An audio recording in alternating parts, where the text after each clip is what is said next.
โอเคโอเคเดี๋ยวไม้ไว้นี่จุดไม้นี่สบายดีทุกคนคลิปนี้นี่แหละหันผ่านลูกสายหันเนาะมาเฮียนอันปันดินเนาะแล้วก็มาปันถ้วยปันจานนี่แหละอยู่อัน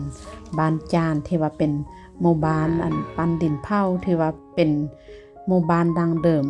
แล้วก็เก่าแก่ผ่านมาหลายศตวรรษที่ว่าอยู่ในตัวเมืองหลวงพระบางและเป็นหมู่บ้านที่ว่าได้รับความนิยมหลายจากนักท่องเที่ยวที่ว่าเข้ามาเรียนรู้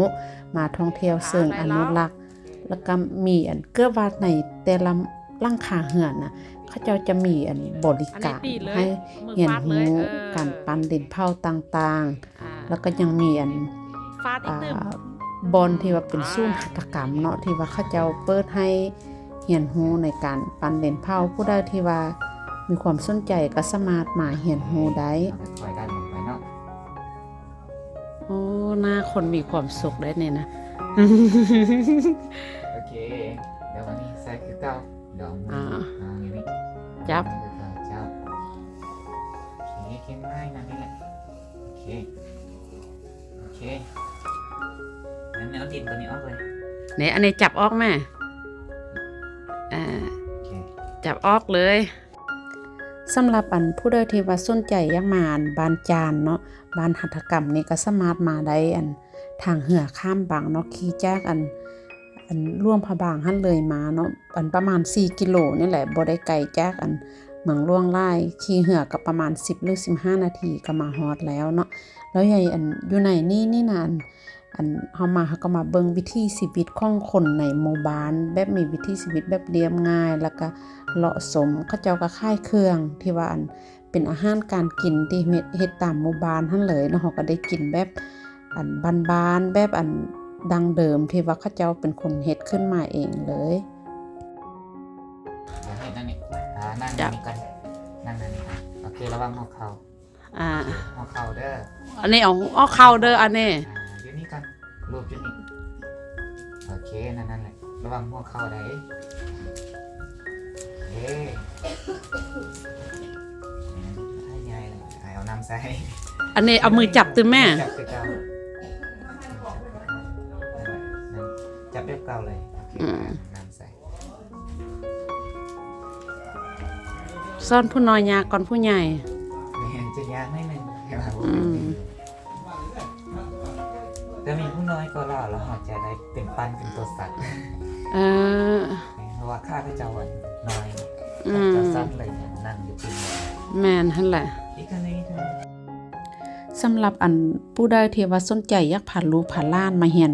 ปันดินเผาก็สามารถมาได้เนาะราคาค่าปันนี่อยู่ประมาณอยู่$18ต่อคนแต่ว่าอันบางบอนเฮาก็บ่ฮู้ว่าราคาเท่าใดเนาะแต่ว่าอยู่ในนี่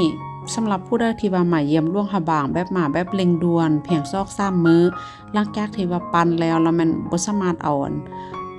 ถ้วยเอาจานไม่ยังไปได้เพราะว่าเราต้องรอท่าอยู่ประมาณ7มื้อเนาะสำหรับการ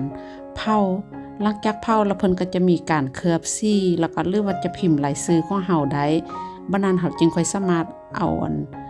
ตัวที่เฮาปั้นเองนี่นะกลับมาไว้เป็นของที่ระลึกของตัวเองเลยแต่ว่าต้องหลังจาก7มื้อสิแล้วเราเบิ่งก่อน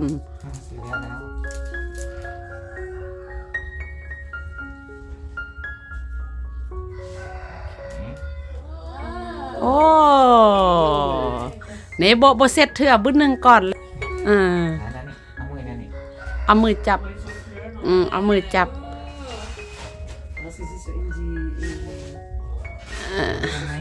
โอเค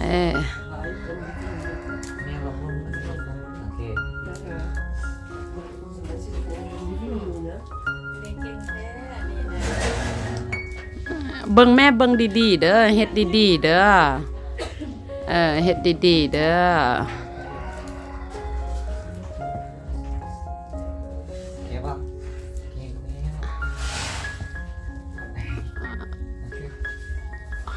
โอ้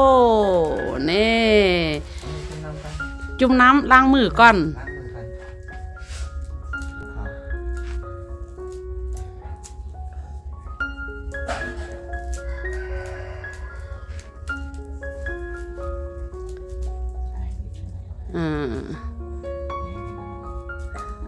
โดยสิแล้วเก่งหลายระวังของเขาเด้อ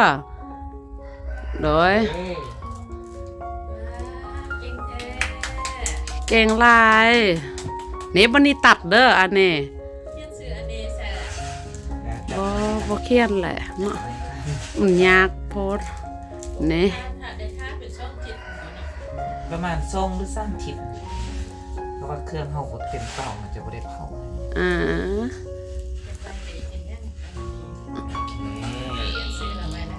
ถ้าเขาเจ้าเขียนให้กระไดสั่นน่ะ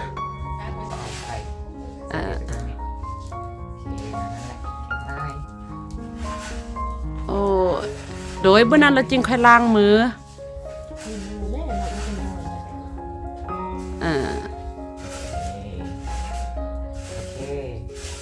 แล้วบัดเนี่ยแล้วสลาย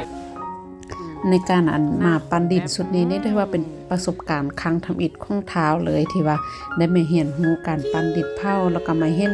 หมู่บ้านแห่งนี้นี่เนาะถือว่าเป็นประสบการณ์ที่ว่าน่าสนใจสำหรับเท้าลายเดี๋ยวคลิปนี้ก็สิได้ข้อจบเพียงเท่านี้ก่อนเนาะขอบใจหลายที่เข้ามาติดตามรับชมแล้วพบกันใหม่ในคลิปต่อไป